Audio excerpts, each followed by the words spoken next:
This channel does not promote any violent, harmful, or illegal activities. All content provided by this channel is meant for an educational purpose only. Cancer Healer Center, a new beginning. Supreme কোর্টের রায়ে প্রায় 26,000 চাকরি বাতিল। উত্তর থেকে দক্ষিণ জেলায় জেলায় স্কুলগুলিতে হাহাকার। আপনাদের দেখাবো একটা স্কুলের ঘটনা। মুর্শিদাবাদের অর্জুনপুর হাই স্কুল। এই স্কুলে 60 জন শিক্ষকের মধ্যে 36 জনেরই চাকরি গেছে। ভাবুন তাহলে একবার এই স্কুলে পড়াশোনা কিভাবে চলবে। আরও উদাহরণ রয়েছে। ভগবানগোলা গার্লস স্কুলে বাতিল হয়েছে 21 জনের চাকরি। রানীতলা হাই স্কুলে 50 জনের মধ্যে চাকরি গেল 18 জনের। ধূপগুড়ির দুরামার স্কুলে 19 জনের মধ্যে চাকরি গেল 8 জনের। কুলতলিতে বিজ্ঞান এবং অঙ্ক বিভাগের 11 জন শিক্ষকের চাকরি বাতিল। বাঁশবেড়িয়া স্কুলে 41 জনের মধ্যে 15 জন শিক্ষকের চাকরি বাতিল। আচ্ছা ভাবুন তো, এত শিক্ষকের চাকরি বাতিলে পড়াশোনা কিভাবে চলবে, এই নিয়ে রীতিমতো চিন্তায় পড়ে গেছে স্কুল কর্তৃপক্ষ। মুর্শিদাবাদের অর্জুনপুর হাই স্কুল, মোট শিক্ষক 60 জন, চাকরি গেল 36 জনের। ভাবুন তো এই স্কুলে কিভাবে পড়াশোনা চলবে। কথা বলে এই মুহূর্তে মুর্শিদাবাদ থেকে আমাদের সহকর্মী কৌশিক সরাসরি রয়েছেন আমার সঙ্গে। কৌশিক, একটা স্কুলের যদি অর্ধেকেরও বেশি শিক্ষকের একদিনে চাকরি চলে যায়, তাহলে সেই স্কুলে পড়াশোনা করে যে ছাত্রছাত্রীরা, তাদের পঠন পাঠন কিভাবে চলবে, কিছু ভাবলো স্কুল কর্তৃপক্ষের পরে কি করবে তারা? দেখো, একদমই এই যে স্কুলের কথা বলা হচ্ছে অর্জুনপুর হাই স্কুল, এই অর্জুনপুর হাই স্কুলে সেখানে ছাত্রীর সংখ্যা রয়েছে প্রায় 10,000। সেখানে 60 জনের একজন বেশি শিক্ষক রয়েছিলেন, তাদের মধ্যে 36 জনের চাকরি গেছে এবং এই 36 জন একটা মেজর সংখ্যা। এবং সেই জায়গায় দাঁড়িয়ে আগামী দিনে কিন্তু একদম স্কুলে পঠন পাঠন বন্ধ হয়ে যাবে এমনটাই মনে করছেন প্রধান শিক্ষক। তিনি বলেছেন আগামীকাল তিনি আলোচনায় বসবেন পরিচালন সভাপতিদের, যে সমিতি রয়েছে সেই সভাপতিদের এবং শিক্ষকদের নিয়ে, এবং এর পাশাপাশি জেলার শিক্ষা দপ্তরকে তিনি জানাবেন হঠাৎ করে যে এই ঘটনা ঘটেছে, অর্থাৎ যে চাকরি এসএসসির চাকরি বাতিল হয়েছে, সেই ঘটনার পর থেকে কিন্তু তিনি চিন্তিত। আজকে স্কুল বন্ধ ছিল একটি অতিরিক্ত ছুটির কারণে, কিন্তু আগামীকাল থেকে স্কুল খুলবে, সেই জায়গায় তিনি চিন্তায় পড়েছেন কিভাবে ক্লাস নেওয়া হবে। এই প্রায় 9,5-10 হাজার যেখানে ছাত্রছাত্রী রয়েছে সেখানে কিভাবে স্কুল চালাবে, তিনি কিন্তু একটা গভীর চিন্তায় পড়ে গেছেন এবং পাশাপাশি শিক্ষা দপ্তরের কাছে আবেদন করবে তাদেরকে পর্যাপ্ত শিক্ষক দেওয়ার জন্য। এবং এর পাশাপাশি আরও একটা দেখার বিষয় রয়েছে, এবং এখানকার অনেক শিক্ষক রয়েছেন যারা এইচএস বা মাধ্যমিকের খাতা দেখছিল, সেক্ষেত্রেও কিন্তু একটা চিন্তা বেড়েছে এই প্রধান শিক্ষকের। এবং সেই প্রধান শিক্ষক সেই খাতাগুলি কে দেখবে, আদৌ সেই যাদের চাকরি বাতিল হলো এই 36 জনের মধ্যে তারা দেখবে নাকি অন্য কাউকে হ্যান্ড ওভার করা হবে, সে নিয়েও কিন্তু একটা দুশ্চিন্তায় পড়েছে।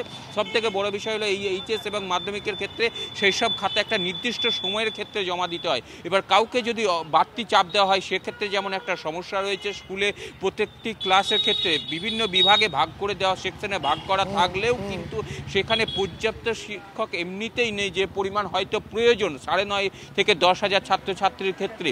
সেক্ষেত্রে হঠাৎ করে 36 জন, 60 জনের কয়েকজন বেশি রয়েছে, হাফের থেকে বেশি সংখ্যক শিক্ষক আর কি, হাফের থেকে বেশি শিক্ষক তাদের চাকরি গেছে। এবং এর পাশাপাশি ভগবানগোলার একটি গার্লস হাই স্কুল, সেখানে একসাথে 21 জনের চাকরি গেছে, এবং রানীতলা হাই স্কুল সেখানে 18 জনের চাকরি গেছে। এবং এই সংখ্যাটা গোটা জেলা জুড়ে কিন্তু বেশি 10 সংখ্যাও এমন। তাই তো কৌশিক, এবং এর সঙ্গে সঙ্গে সময় যত গড়াবে ততই তো আরো স্পষ্ট হবে। এখনো তো এগুলো প্রাথমিক তথ্য, এরপরে যখন আরো তথ্য আসবে তখন তো আরো স্পষ্ট হবে যে জেলা জুড়ে মোট কতজন শিক্ষক যারা এই মুহূর্তে পড়ুয়াদের পড়াচ্ছেন তারা আর কাল থেকে পড়াতে পারবেন না।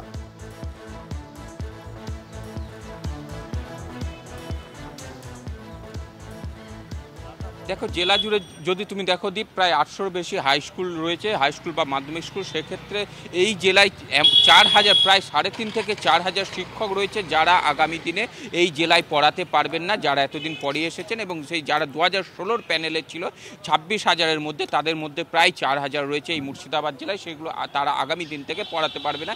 এবং অনেক স্কুলের ক্ষেত্রে আজকে যারা স্কুলে ছিলেন তারা এই সামনে আসার পর থেকে তারা হয়তো অনেকে স্কুল থেকে চলে গেছেন। সেক্ষেত্রে কিন্তু একটা ধন্দে রয়েছেন যেসব স্কুলে তারা কর্মরত ছিলেন সেই সব স্কুলের প্রধান শিক্ষক শিক্ষিকারা, এবং তারা এখন কি করবে তারাও ভেবে উঠতে পারছে না, এমনটাই। দীপ, বেশ, অনেক ধন্যবাদ কৌশিক। মুর্শিদাবাদে চাকরিহারা শিক্ষকরা তারা কি বলছেন শোনাবো। অর্থাৎ লিখিত অর্ডার যে কপি সেটা আমরা এখনও পাইনি।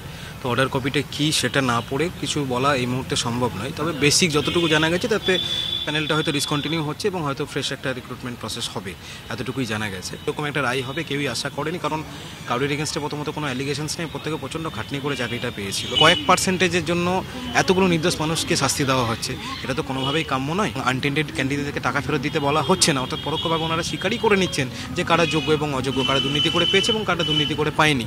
এটা স্বীকার করে নেওয়ার পরেও প্যানেলটা ক্যান্সেল করার কারণ কি আমরা সত্যি কিছু বুঝে উঠতে পারছি না। আমরা প্রচণ্ড ধন্দে আছি এবং এই ধরনের রায় বারবার আমাদের এগেনস্টে কেন আসছে আমরা বুঝতে পারছি না। যে মুর্শিদাবাদ ছবিটা দেখালাম আপনাদের, এবার দুর্গাপুরের একটা স্কুল দেখাই, দুর্গাপুরের নেপালি স্কুল। সেই স্কুলে যে শিক্ষক শিক্ষিকারা চাকরি হারিয়েছেন, দেখুন শুনুন তাদের বক্তব্য। जो हमारी नौकरी ले ली गई है या कुछ बोला गया, हमको समझ में नहीं आ रहा है कि क्यों हमारी गलती है। हम तो कुछ भी ऐसा जो प्रोसेस है वो हम लोग फॉलो कर रहे हैं।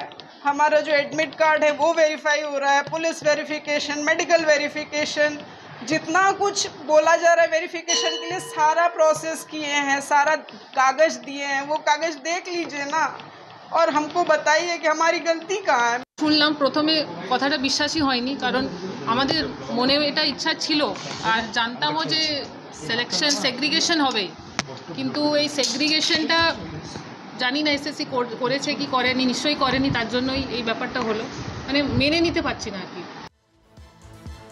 সুপ্রিম কোর্টের নির্দেশ আসার পর একেবারে টিচার্স রুমে কান্নায় ভেঙে পড়ছেন শিক্ষক শিক্ষিকারা। এই স্কুলের প্রধান শিক্ষক, শোনাবো তার বক্তব্য।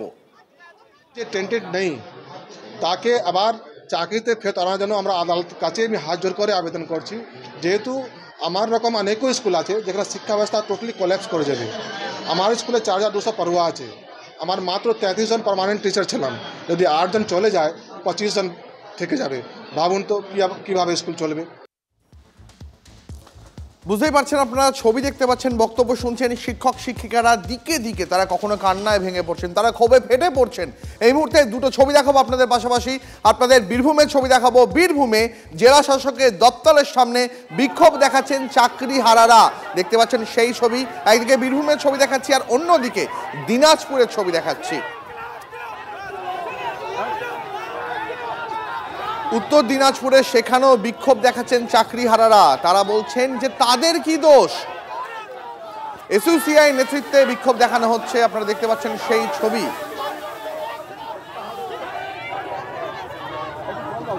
রাজ্যের দিকে দিকে ক্ষোভ, কোথাও কান্নায় ভেঙে পড়ছেন শিক্ষকরা, কোথাও শুরু হয়ে গেছে আন্দোলন। সিউড়ি ছবি দেখাচ্ছি, পাশাপাশি রায়গঞ্জের ছবি দেখাচ্ছি। সিউড়িতে এসইউসিআই নেতৃত্বে বিক্ষোভ চলছে, সেখানে তুলকালাম কাণ্ড শুরু হয়, এবং অপরদিকে রায়গঞ্জের ছবি দেখাচ্ছি, সেখানেও একই ছবি।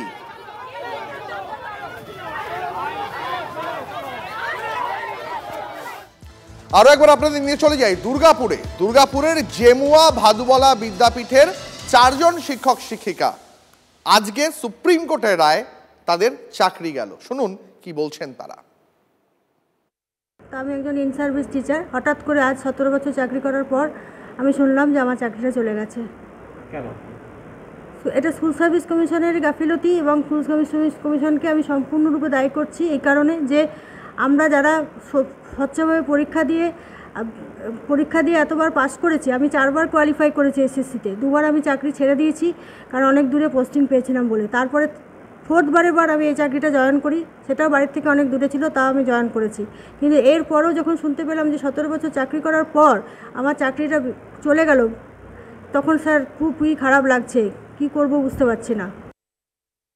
আমার স্কুলে 4 জনের চাকরি গেল, এরপর আমি করবো কি? আমরা 18 জন আমার টিচার, আমাকে নিয়ে 4 জন যদি চলে যায়, আমার 14টা সেকশন, 5 to 10, 5 আমাদের স্কুলে আছে, 5 to 10 12টা সেকশন, আর একটা 11 একটা 12, তো 14টা সেকশন, তাহলে আমার থাকলো 14 জন। এ তো প্রাইমারি স্কুলের মতো অবস্থা হয়ে গেল।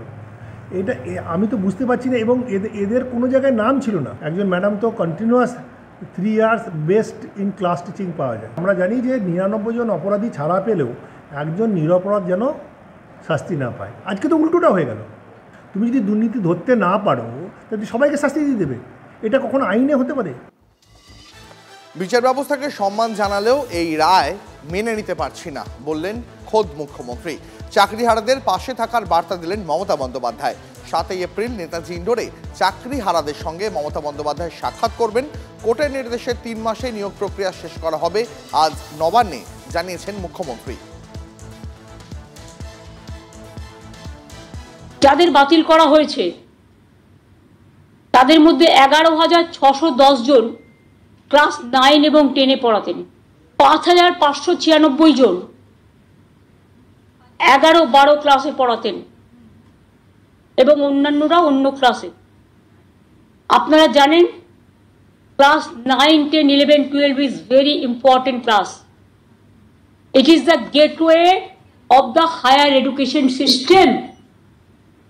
ইভেন এদের মধ্যে অনেকে খাতা দেখছে মাধ্যমিক উচ্চ মাধ্যমিকে। তার মানে কি 26,000-25,000 টিচারকে যদি বাদ দিয়ে দেওয়া হয়, স্কুল কলেজগুলো পড়াবে কে? তার মানে কি এডুকেশন সিস্টেমটাকে কোলাপস করতে চাইছেন বিজেপি সিপিএম? একবার আপনাদের লজ্জা হলো না? সিপিএম নিজেরা বলে কি করতেন? চিরকুটে চাকরি দিতেন। গণশক্তিতে যতগুলো রিপোর্টার চাকরি করে তাদের প্রত্যেকের বউকে আপনারা চাকরি দিয়েছেন চিরকুটে। কই তার তদন্ত তো হয় না? বিজেপি রাজ্যে তো তদন্ত হয় না। যদি কেউ দোষ করে অপরাধীদের তো সমান দোষ হওয়া উচিত।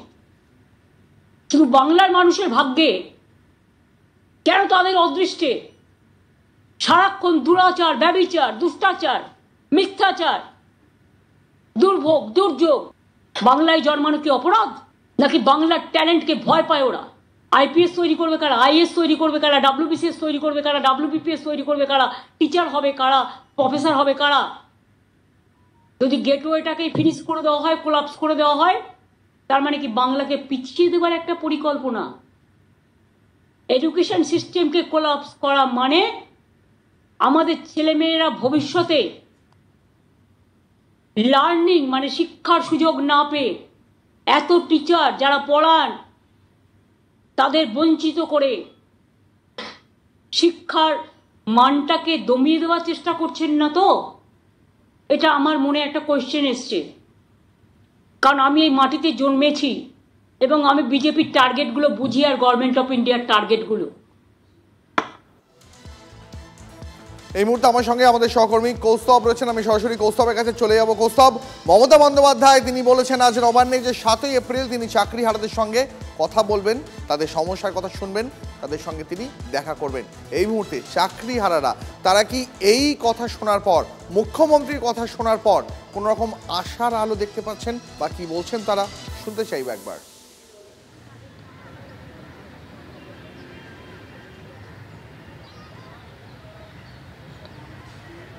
একেবারে দেখো দীপ, আজকে সকালবেলা যখন সুপ্রিম কোর্টের রায় দেয়, তারপরে কিন্তু এই সুপ্রিম রায়ের পরেই কিন্তু বিরাট অস্বস্তিতে এই যে সমস্ত চাকরি প্রার্থীরা ছিলেন তারা, এবং আজকে তারা চাকরি হারা হয়ে গেলেন রাতারাতি সুপ্রিম কোর্টের রায়। মাননীয় মুখ্যমন্ত্রী আজকে বলেছেন যে 7 এপ্রিল নেতাজি ইন্ডোরে আপনাদের সঙ্গে দেখা করবেন, কথা বলবেন। কিছুটা কি আশার আলো দেখতে পাচ্ছেন? কিসের আশার আলো আমি বুঝতে পারছি না। উনি ওনার মতো ডেকেছেন, আমরা যাব কি যাব না সেটা নিজেরা বসে আলোচনা করে স্থির করব। তবে যেদিন আমরা ওনার সঙ্গে দেখা করতে চেয়েছিলাম, যেদিন পর্যন্ত আমরা আশার আলো ছিল যে ওনার সঙ্গে বসে আলোচনা করি, যাতে রাজ্য সরকারের যে ভূমিকা, এসএসসির যে ভূমিকাগুলো যখন নেওয়ার কথা, যখন যা বলার কথা কোর্ট জানতে চাইছিল, তখন ওনারা দেখা করেননি। আজকে পুরো পরিস্থিতি যখন হাতের বাইরে, তখন ওনারা বলছেন আজকে দেখা করবেন। আমরা জানি না এই দেখা করার মাধ্যমে কি পজিটিভ ব্যাপারটা হবে। যাই হোক, সে আমি এখনই না বলছি না, হ্যাঁও বলছি না। আমরা নিজেরা বসে আলোচনা করে স্থির করবো যাওয়া হবে কি যাওয়া হবে না। এই যে 7 তারিখ ডেকেছেন মুখ্যমন্ত্রী, তিনি আজকে যখন সুপ্রিম কোর্টের রায় বেরোলো এবং রায় বেরোনোর পরে তিনি আজকে ঘোষণা করলেন যে 7 তারিখ আপনাদের সঙ্গে দেখা করবেন। আপনারা কি ভাবছেন এই বিষয়টাকে নিয়ে? দেখুন, আমাদের বলা যেতে পারে যে আমরা অনেকবার ওনাকে আহ্বান করেছিলাম যে মাননীয় আপনি আমাদের হস্তক্ষেপ করুন, এবং শুধু আহ্বান নয়, আমরা কিন্তু অভিযানও করেছিলাম। আমাদেরকে অ্যারেস্ট করা হয়েছে, আমাদেরকে তুলে নিয়ে যাওয়া হয়েছে, কিন্তু সে বিষয়ে কিন্তু কোনো উত্তর আমরা পাইনি। আজ এটা অনেকবার, আজকে শুধু নয়, এসএসসি অফিস অভিযান আমরা বারংবার করেছি, কালীঘাট আমরা অভিযান করেছি, কিন্তু এ বিষয়ে কোনো সদুত্তর পাইনি। আমরা বারবার বলেছি আমরা কিন্তু গভীর অন্ধকারাচ্ছন্ন অবস্থার মধ্যে দিন অতিবাহিত করছি। আগামী সুপ্রিম কোর্টে কি হিয়ারিং হতে চলেছে আমরা কিছুই জানি না, বারবার বলেছি, কিন্তু তার সত্ত্বেও কোনো কর্ণপাত করা হয়নি। আজকে সত্যই যখন আমাদের জীবন সায়ান্নে উপনীত তখন তিনি বলেছেন যে তিনি এ বিষয়ে একটা পদক্ষেপ গ্রহণ করবেন। তো জানি না কি হবে, তবে তিনি যেহেতু মুখ্যমন্ত্রী তিনি তার মতো ডেকেছেন, আলোচনায় বসে যেন একটা ইতিবাচক পদক্ষেপ গ্রহণ করেন, এটাই আমরা দেখব। এই যে যোগ্য আর অযোগ্য আলাদা করতে পারলো না, সুপ্রিম কোর্টও আলাদা করতে পারলো না যোগ্য অযোগ্য, এবং পুরো প্যানেলটাকেই বাতিল করে দিল, আকাশ ভেঙে পড়ার মতো অবস্থা। সে তো অবশ্য যোগ্য অযোগ্য আলাদা করতে পারলো না, এটাও বলা ভুল। যদি যোগ্য অযোগ্য আলাদা করতে না পারেন তাহলে উনি কেন বললেন যে এদেরকে টাকা ফেরত দিতে হবে, এদেরকে দিতে হবে না? নিশ্চয়ই উনি জানেন যে এরা অযোগ্য এরা যোগ্য। এখন কিভাবে উনি এটা করলেন আমি বুঝতেছি না, তবে আমার মনে হচ্ছে এখানে কোনো রাজনীতি ইনফ্লুয়েন্সের দ্বারা আমরা বলি হলাম আর কি। একদমই। দেখো দীপ, যে ছবিটা আমরা দেখতে পাচ্ছি যে আজকে সকাল থেকে কিন্তু এখানে যে সমস্ত চাকরি প্রার্থীরা বসে আছেন, যারা চাকরি করছিলেন, রাতারাতি কিন্তু তাদের চাকরিটা চলে গেল। এবং তারা যেমনটা বলছেন যে মুখ্যমন্ত্রী ডেকেছেন, তারা 7 তারিখ যাবেন। অনেক ধন্যবাদ তোমাকে, নজর রাখো, অনেক ধন্যবাদ। সুপ্রিম কোর্টের রায়ে 26,000 চাকরি বাতিল, খাতা ফেরাচ্ছেন অনেক শিক্ষক শিক্ষিকাই, তাদের একজন শিলিগুড়ির অনামিকা রায়। আদালতের নির্দেশে পরেশ অধিকারী মেয়ে অঙ্কিতার চাকরি বাতিলের পর সেই জায়গায় নিয়োগ করা হয় ববিতা সরকারকে। পরে টেকনিক্যাল এরারে চাকরি যায় ববিতার, তারপর সেই জায়গায় নিয়োগ করা হয় অনামিকা রায়কে। কিন্তু সুপ্রিম কোর্টের রায় চাকরি গেছে অনামিকারও। এরপরেই তার কাছে যে সমস্ত পরীক্ষার খাতা ছিল সেগুলো ফেরত দেওয়ার সিদ্ধান্ত নিলেন অনামিকা। এভাবে চললে প্রভাব পড়তে পারে মাধ্যমিক এবং উচ্চ মাধ্যমিক পরীক্ষার ফলাফলে, আশঙ্কা উচ্চ মাধ্যমিক শিক্ষা সংসদের সভাপতি চিরঞ্জীব ভট্টাচার্যর। হাইকোর্ট, তারপর সুপ্রিম কোর্টের থেকে এই রায় শোনার পর আজকে সত্যি একদম মানসিক দিক থেকে বিপর্যস্ত, আর কোনো আশার আলো আমি দেখতে পাচ্ছি না। রায়টা বেরোনোর আগেই যতটা সম্ভব আমার মনে হয় যদি সেই সহযোগিতাগুলো করা হতো কোর্টকে, তাহলে আমাদের এই দিনটা আজকে দেখতেই হতো। এই আমি উচ্চ মাধ্যমিকের খাতা নিয়ে বসে আছি, হ্যাঁ, আমি তো আর খাতা দেখতে পারছি না, মানে আমার অধিকারের এখতিয়ারের মধ্যে নেই, আমাকে খাতাগুলো ফেরত দিয়ে দিতে হবে। আমি জানি না আমি কি করব। স্কুলের আমি যে সাবজেক্টগুলো পড়াই সেগুলোর খাতা কে দেখবে?